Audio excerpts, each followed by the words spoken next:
From the castle in Owings Mills, it is the Banner Ravens podcast. Paul Mancano and Jonas Shaffer live on a Thursday in November. We are going to preview the Ravens game against the Minnesota Vikings on Sunday in Minnesota. We'll talk about whether the Ravens can contain J.J. McCarthy, but more importantly, his alter ego 9. And we'll also talk about Lamar Jackson going up against an old nemesis, Brian Flores. Will he be more prepared on Sunday than he was 4 years ago? Spoiler, yes. All that and much, much more. But first, let's get a quick word from our sponsors. For the fifth year in a row, Toyota is the best resale value brand according to Kelley Blue Book's KBB.com, including the 2025 Grand Highlander, best in resale value for midsize SUVs. Toyota, let's go places. Looking for the ultimate game day spot? Head to Guinness, Baltimore. We've got fresh pints, the biggest screen south of the stadium, and the perfect place to cheer on the home team. Game time is Guinness time.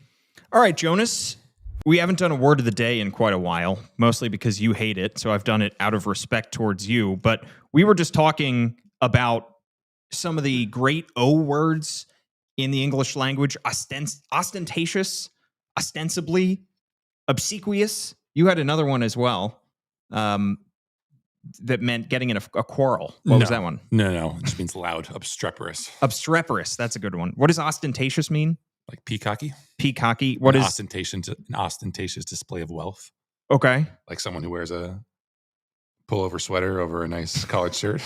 Yeah, this 8-year-old North Face quarter zip that I got. North Face does not come cheap, my friend. We were all high schoolers once trying to afford the North Face pullover black jacket once upon a time. I got this as a gift. What does obsequious mean? Means you're just like overly servile to someone. Servile. And then ostensibly? Seemingly, like practically. Yeah. Some great words here. Any one of those could be our word of the day. Are we just going to become Sesame Street? Is that what you want to turn this podcast into? The point of the word of the day is to teach people something and to, in turn, teach ourselves something. Because I have misused all 3 of these words, perhaps 4 of these words. Is that Syracuse education? That's exactly what this is. All right, Jonas, we did a podcast earlier this week where we broke down the Ravens' moves at the trade deadline, sending Jair Alexander out, bringing in Draymond Jones. So if you want more on those moves, go back and listen to our podcast from a couple days ago. Write us a 5-star review while you're at it. If you write us a 5-star review on Apple Podcasts, I will read it out here on the show. You can also watch us on X, Facebook, and YouTube. But today, we are going to be previewing the Ravens matchup against the Minnesota Vikings on Sunday at 1 o'clock. Ravens are favored by 3.5 points. This is a massive game. We've talked about how soft this second half of the schedule is for the 3-5 Ravens. But Pittsburgh's win over the Colts over the weekend kept that lead for the Steelers. They are 5-3. The Ravens are just a half game up on Cincinnati, a Cincinnati team that is headed in the opposite direction, seemingly, and certainly their defense is heading in the opposite direction as the Ravens. But the Ravens still need to make up some ground in this division.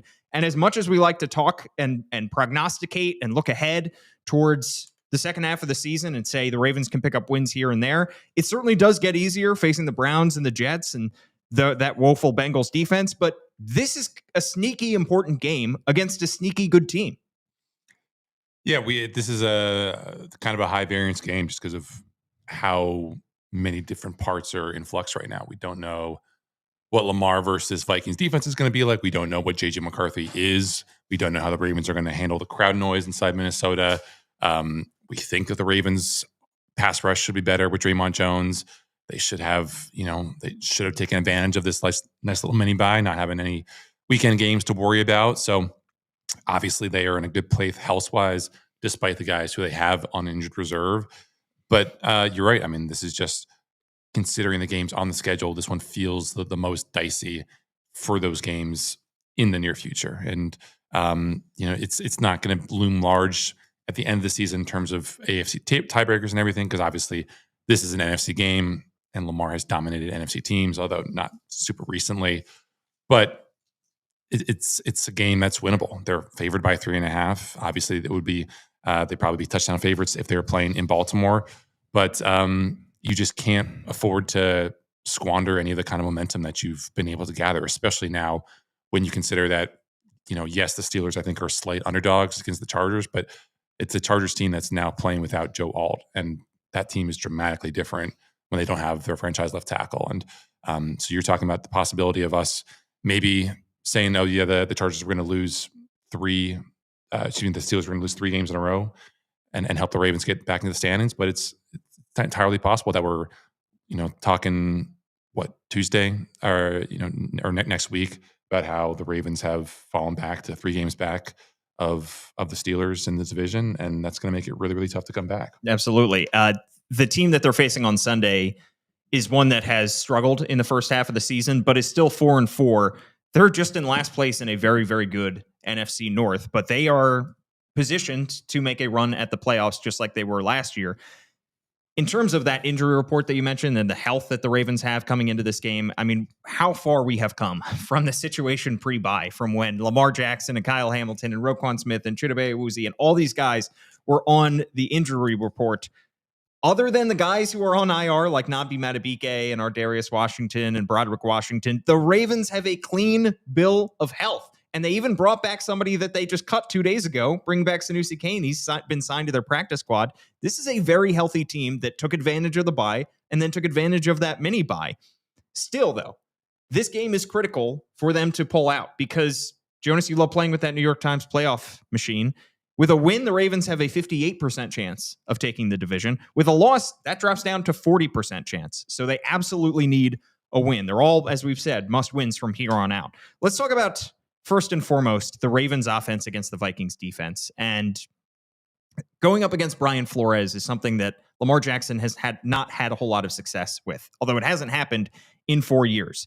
Everybody looks back to that Thursday night game in Miami when Brian Flores was the head coach of the Dolphins in 2021, and nobody picked the Dolphins to win that game. Everybody thought that Ravens team would, I think it improved to 7-2 at the time, and the Dolphins, between Jacoby Brissett and Tua Tagovailoa, pulled out the victory, and it was in large part because of the defensive play calling of Brian Flores and the blitzing, the heavy, heavy blitzing by Brian Flores.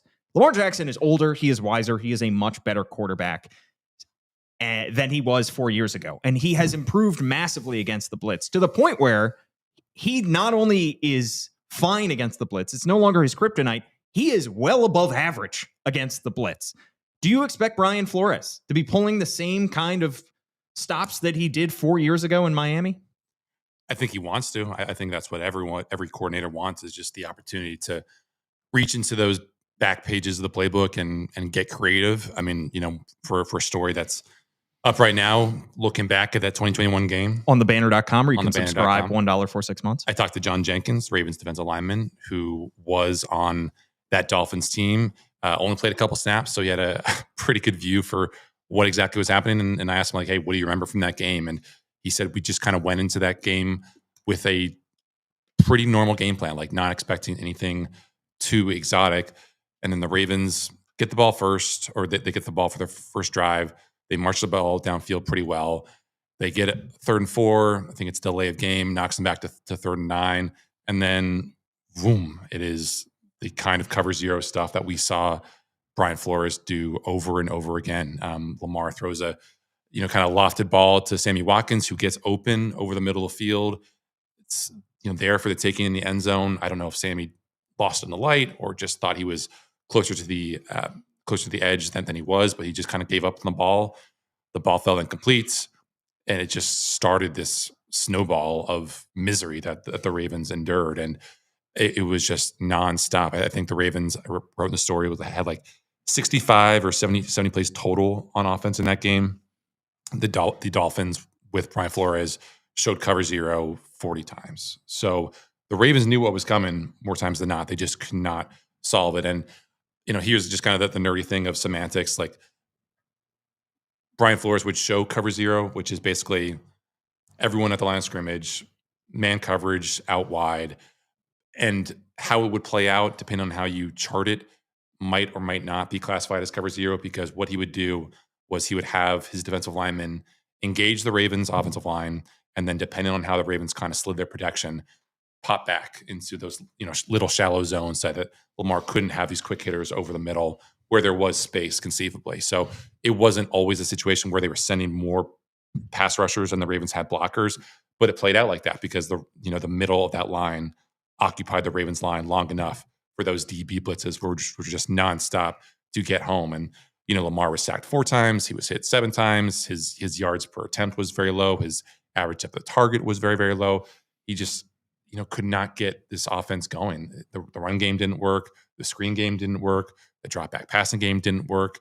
And it's just a reminder that, like, with Brian Flores, if the Ravens can't establish the run or take care of staying ahead of the sticks on first and second down, they're probably in for a world of pain on third down, because you just look at some of the stuff that Brian Flores is doing now with this Vikings defense, which is not quite the heights that it was hitting last year when he was just such a sensation in just remaking that defense on the fly. He's doing still diabolical stuff. It's like showing cover 0, then showing a 2 high, then switching to a 1 high with a man coverage. It's just, you don't want to put yourself in a situation where Lamar has to figure out so many things before the snap and after the snap. And it's just going to be really fascinating to see what comes 4 years after one of the more embarrassing games, not just for Lamar, but for Greg Roman and this entire Ravens offense in general. Yeah, the Vikings are doing it again with Brian Flores. The sack numbers are not gaudy. They're just 11th in the NFL with 23 sacks, but they're second according to ESPN's pass rush win rate. So they're forcing a lot of pressure on the quarterback. They're doing it with Andrew Van Ginkel at linebacker. They're doing it with Jonathan Grenard, who just has 2 sacks this year, but coming off a 12-sack season last year. Javon Hargrave, veteran in the middle of that defensive line, and Jonathan Allen, another superstar veteran. So they have a lot of chess pieces for Brian Flores to move around as well. Lamar Jackson, though, we saw perhaps him knocking off some rust in the first half against Miami last week. He's really settled in the second half, making his 100th career start this Sunday. 100. Does that feel like 100? You've covered just about every one of his starts, Jonas. Yeah, it's very, very weird. I feel like there should be more fanfare around that. It is remarkable, as some would say. Reigning AFC Offensive Player of the Week after his 4-touchdown performance. How do you expect this to play out in terms of how the Ravens are going to try to combat the blitzes that they're going to see on this Vikings defense? And how do you expect this offensive line, which the Ravens did not supplement at the trade deadline, like it or hate it, this is the offensive line group going forward. How do you expect them to hold up? It just, again, not to beat a dead horse here, but it just comes down to, can they run the ball? Like, we've seen good teams and middling teams be able to beat up this Minnesota front, despite the investments in Javon Hargrave and Jonathan Allen, and Blake Cashman's having a nice year at linebacker. The Atlanta Falcons rushed for I think over 200 yards against them this year. 218 yards. The Chargers went for 207 yards. Justin Herbert, I think, had over 60 yards on the ground himself in that game. So they are vulnerable. And, it's just a weird situation, because the Vikings, I think, blitz on early downs more than any team in the NFL. And some of that might be to stop the run, but obviously some of that is going to be to disrupt the pass game. And I think it's a kind of similar game plan that we've seen from the Steelers over the years, where they just want to give Lamar no time, no space, constrict all those possible scrambling lanes, force him to make quick decisions, dare the Ravens playmakers to beat these guys out in space. It's not really a star-studded Minnesota secondary. I don't think it's as airtight as it was last year. But, we know Zay Flowers can make a move in space. We know Isaiah Likely can beat guys. We know Rashad Bateman, once he gets a running start, is pretty elusive in the open field. And it just doesn't feel like, even when Lamar has been really good against the blitz this year, it feels like it's more just him finding the right answer rather than him, throwing a screen pass or throwing a check down and someone making someone else miss in space. And I think with the athleticism that the Ravens have, it extends even to the running backs, Justice Hill, Keaton Mitchell. That could be a possibility for what the Ravens look to take advantage of. And looking back at that game from 4 years ago, I don't know if there was anybody. Obviously, that wide receiver core was not as good as the one that the Ravens have now. It was a younger Rashad Bateman. It was Sammy Watkins. I don't know if anybody on that team could get open as quickly as Zay Flowers. I think that is a big factor here, because he is so shifty, he is so quick, and I expect the Ravens to take advantage of that, using him inside in the slot or perhaps just on the outside, trying to break his man down within 2 seconds and he's open for a slant over the middle, and just to give Lamar some easy completions over the middle of the field. And once the ball's in Zay Flowers' hands, as we know, he's going to dance, perhaps sometimes to his detriment, but he's going to dance to get some extra yards. So that is an X factor that I don't think the Ravens had 4 years ago. If I were a betting man, and I'm not, I do think that we would probably see, if given the option between cover zero, blitzing nonstop, and a little bit more of a conservative game plan, I think we would probably see door number 2, just because of the pass rush talent that the Vikings have at their disposal. Because I think it was interesting that Kevin O'Connell was saying yesterday at his press conference that if you're going to turn the rush loose, do you have to have somebody accounting for that quarterback when they move? To me, signaling that Vikings will probably employ some of the same strategies that the Lions did, the Chiefs did, where they send 3 or 4, and then they have that linebacker or the athletic pass rusher just kind of lurking near the line of scrimmage, ready to clean up, ready to get their hands on Lamar if he tries to break containment. So it's obviously a bit of a risky strategy because you're having someone just kind of stuck in limbo, not really doing anything. But if the Vikings feel like they can handle these Ravens wide receivers, if they feel like Grenard, Hargrave, Allen, Van Ginkel, who's a wild man that can do anything, can get home and can get unblocked pressures, which is definitely a problem for the Ravens against the Chiefs a couple of weeks ago, then it's going to be another long afternoon for this passing offense. So it sounds overly simplistic, but just what the Ravens do in this game on offense, I think, is going to be determined by what they do on early downs. They can't get themselves set up in so many third and longs, which was the problem for them in Miami 4 years ago. Let's flip it over to the other side of the ball. And the Ravens are facing basically rookie passer, 22-year-old J.J. McCarthy, who was drafted a year ago, but obviously missed his entire first season in the NFL, making just his 4th career start in the NFL. But the Ravens aren't really facing J.J. McCarthy, Jonas. They're facing 9. All the social media clips about how J.J. McCarthy takes on this different alter ego, this different persona on game day. He's just locked in. He's focused. That's 9 out there. He talks about him in the third person. That's not J.J. McCarthy out there, which is good because J.J. McCarthy has been not great so far this season. Just 4 touchdowns to 4 interceptions. Went 14 of 25 for just 143 passing yards last week. All of this to say that he is young, he is inexperienced. And Kevin O'Connell has shown to be a quarterback whisperer in his first few years as the head coach in Minnesota. But McCarthy certainly has a ways to go to develop as a passer. Is there something you like, something you dislike about 9 when you watch him out there? I don't like the fact that he talks about himself in the third person. That's crazy. I don't like the fact that the full Michigan manness of the worst possible character traits of the Michigan man are being manifested in the quarterback. And that is just so grating and galling to me. You know what's going to happen if the Ravens lose this game and J.J. McCarthy lights up this defense is we're going to get Vikings fans going into our comments on YouTube and just absolutely flaming us. It's not going to be good. Nine. It's not going to be good. Like they're saying no in German over and over again. I was about to make the same joke. The Ravens should sign a German defensive end. Probably wouldn't be a whole lot worse than David Ojabo at this point. You know what 9 and J.J. McCarthy's Michigan man persona reminds me of? Ben Folds' 2001 classic, Rockin' the Suburbs. It's outstanding. Explain, Paul. You don't know what it's like, to quote Ben Folds, being male, middle class, and white. That's how it feels. This chip on the shoulder for J.J. McCarthy, who's won national championship. It's a great song. Have you heard that song? I don't like corny athletes. Like Lamar might not always give the best, most quotable lines at press conferences, but he is always authentically himself. And maybe this is... I can't call it. That's the most quotable thing that Lamar tends to say. The sky's the limit. And maybe this is J.J. McCarthy being who he is, the whole way. Obviously, he played for a coach at Michigan in Jim Harbaugh, who is also very, very unique in terms of saying things, doing things his own way.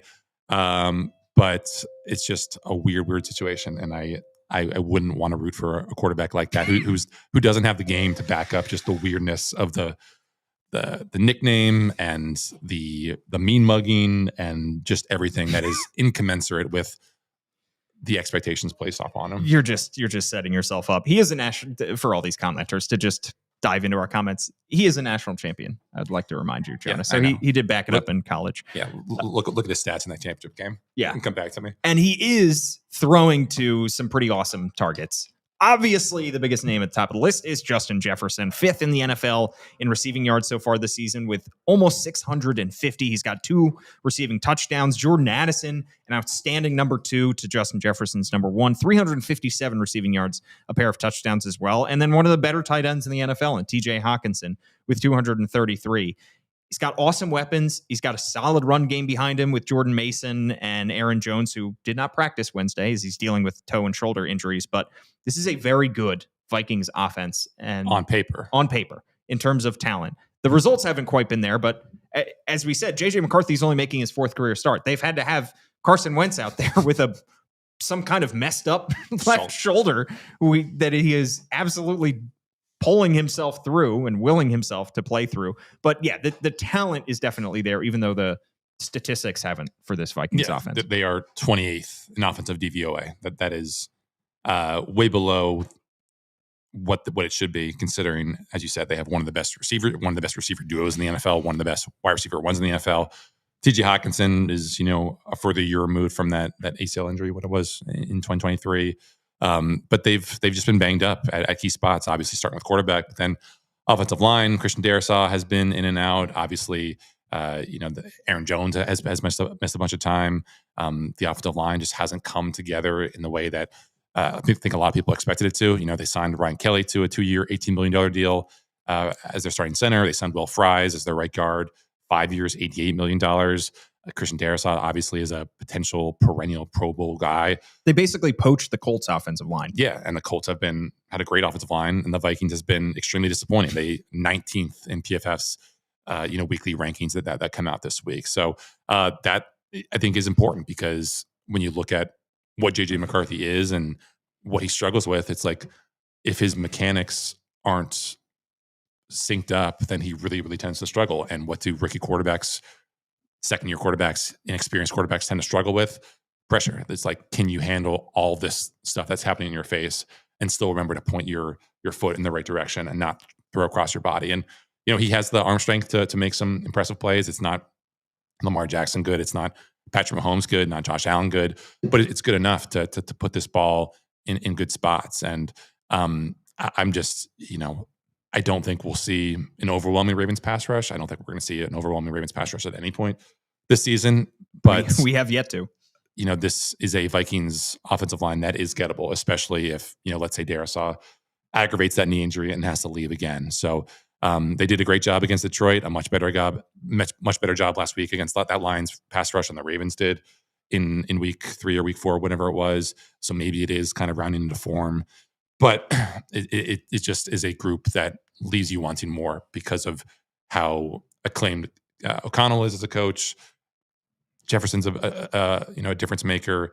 They have interesting personnel with former Ravens tight end Josh Oliver being that kind of blocking tight end who can give you an advantage in certain run looks, but it just hasn't been good. And a lot of that is the quarterback, but I don't know how much of a dramatic upgrade JJ McCarthy is on a snap-to-snap basis over a healthy Carson Wentz. Well, the question for the Ravens is how much of an upgrade is newly acquired Draymond Jones, outside linebacker that the Ravens got for a 5th, perhaps 4th round pick. John Harbaugh said he is going to play Sunday. He's going to make his Ravens debut. Also could see the Ravens debut of Carl Lawson, who's on the practice squad and could get elevated for this game.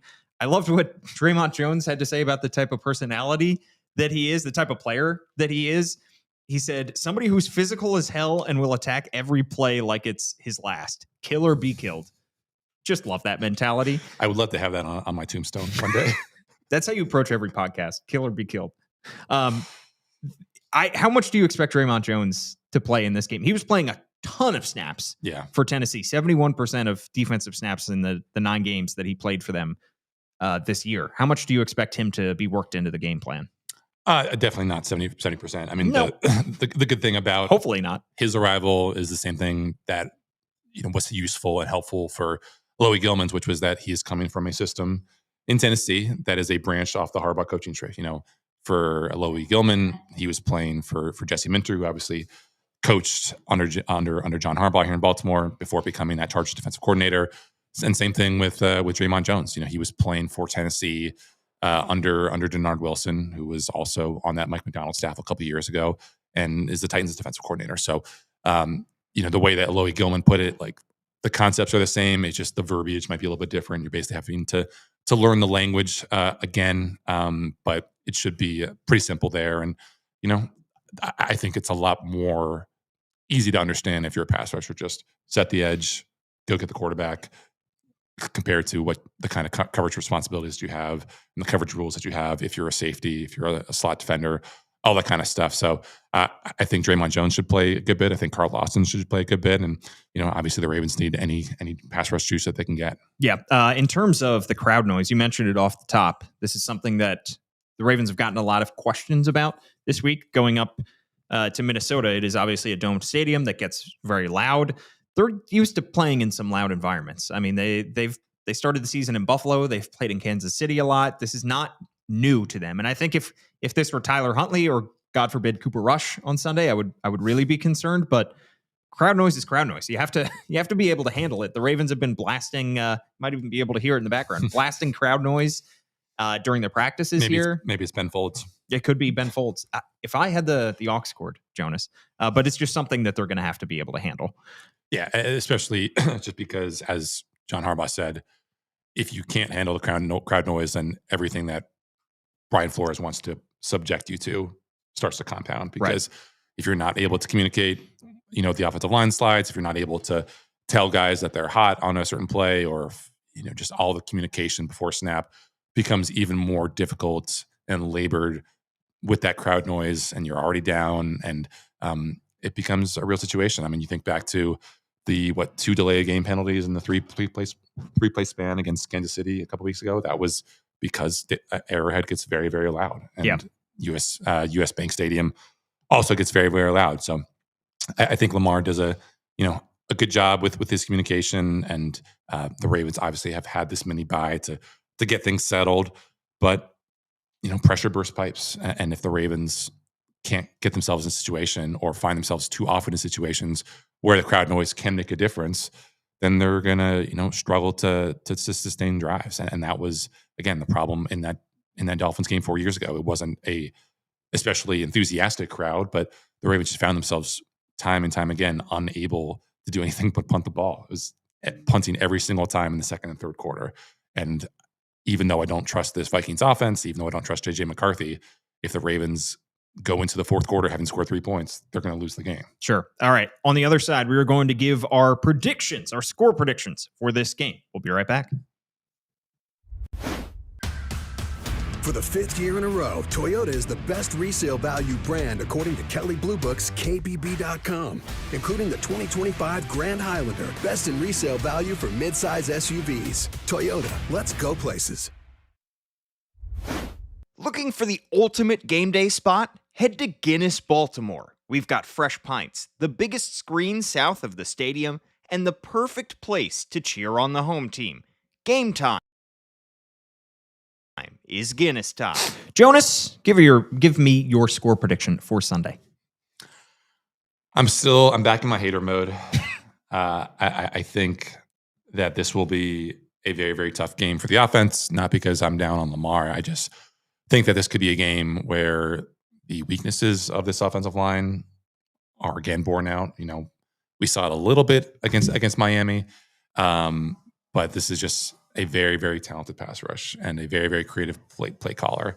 And I don't like the matchups out wide. I don't like the matchups inside.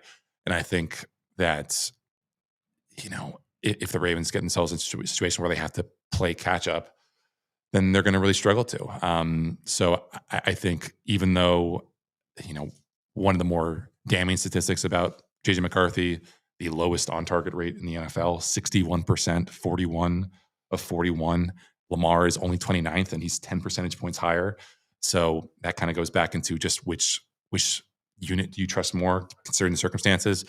I just think that with the advantage of playing at home, what the Vikings showed me last week against the Lions, I think they're going to sneak out a win here. I think it's going to be something like Vikings 21, Ravens 20. Okay. And low scoring. And we're back to mass panic mode. I have the Ravens pulling out a 1-point victory. I think this is going to be a close game. I have it with a higher score total, though, 28-27 Ravens. Last week, I called my shot on Isaiah Likely having a breakout game. He had a season-high 60 yards. This week, I'm calling for DeAndre Hopkins because you know what quarterbacks do when they face pressure? They lob the ball up. They give their receivers a chance. Yeah. The Ravens have a receiver on their roster who is better at 50-50 balls than most receivers in the NFL, and that's DeAndre Hopkins. Just one target, did not have a catch last week against Miami. He's got just 10 catches for 192 yards this season with 2 touchdowns. I just think that this is going to be a situation where Lamar is going to be pressured. He's going to be facing a blitz, and he's just going to give his guy an opportunity. And if there's anybody on this receiving core that is going to be able to come down with a 50-50 ball, it's going to be D-Hop. So I think D-Hop's going to get a healthy share of targets. It's part of the reason that Cooper Rush looked his way so many times is because Cooper Rush was often under pressure, was often facing a sack or just throw the ball away, and he just tossed it to D-Hop. I think D-Hop is going to feast on Sunday. Yeah, and Lamar, I think, has to be willing to trust him to make plays. Not that they don't have a mutual bond and trust already developed, but if you are seeing single high and it is D-Hop down the sideline, even though he doesn't have the great speed to separate, he's going to have to, at some point, like you said, trust him to make plays the same way that, I watched the Vikings game against the Eagles, like a month ago at this point. A lot of blitzes against Jalen Hurts. At a certain point, he just started chucking it up to A.J. Brown, and A.J. Brown made plays. Obviously, A.J. Brown and D-Hop are not in the same stratospheres as players, but not right now. Maybe at D-Hop's height, yeah, for sure. At D-Hop's height, but these Vikings cornerbacks are gettable. Isaiah Rodgers has had great games, and he's had less great games. Byron Murphy is a little bit more vulnerable, and you could say that the Ravens have a pretty solid advantage in skill talent out wide, but if you just don't get yourself in a situation where you can disadvantage them by getting into play action, by getting into third manageables, by just moving the chains and getting enough first downs, then this strategic advantage that the Vikings have with Brian Flores and everything that they can do with Van Ginkel, it could be too much. Yeah, you could say that the Vikings ostensibly have the edge, but it's going to be obstreperous. An obstreperous environment. It certainly will. We will have complete coverage on thebanner.com, where you can subscribe $1 for 6 months. Shout out to the Banner. Childs Walker, Gianna Hahn, Jonas Shaffer, Kyle Goon, all writing great stuff as we prepare for Sunday's game. Jonas and I will be live again after Sunday's game. Him from Minnesota, me from Baltimore. Thanks so much for tuning in.